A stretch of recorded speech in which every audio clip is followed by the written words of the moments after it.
Part 2.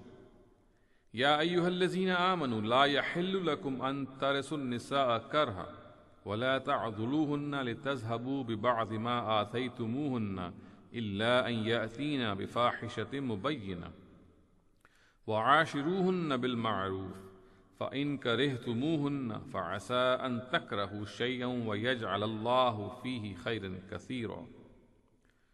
Believers, you are forbidden to forcibly inherit women, nor by treating them with harshness should you take away part of what you have given them, except where they have been guilty of open lewdness, and live with them befittingly, because if you dislike them, it may be that you dislike a thing, and God brings about through it a great deal of good.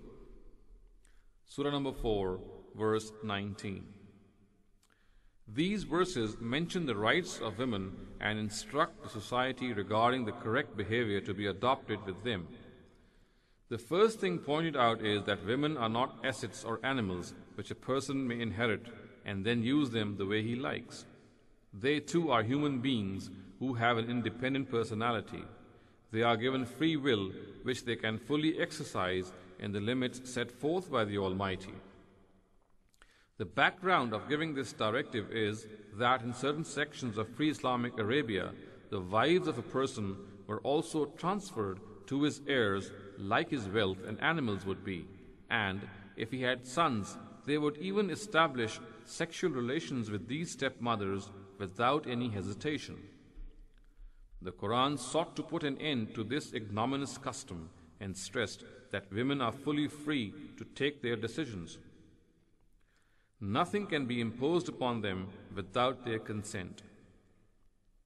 The second thing stressed here is that even if a believer dislikes his wife, he should not subject her to harsh treatment in order to recover any wealth or property that he has gifted her.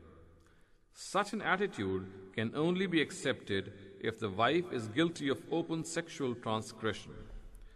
If the wife is not guilty of such behavior and is living as a faithful and obedient lady, leading a virtuous life, it is totally against justice and decency for the husband to harass her merely because he dislikes her.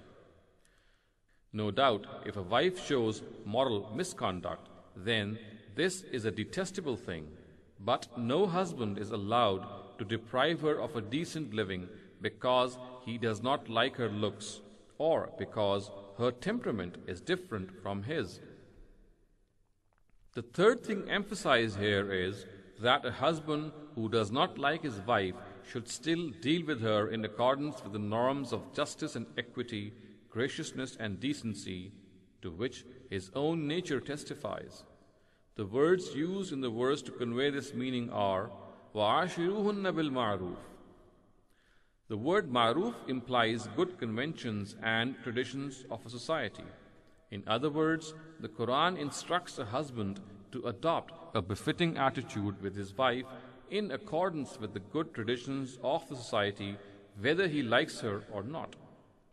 He is told that if he treats her nicely, in spite of his aversion to her, he might win the blessings of the Almighty both in this world and in the hereafter.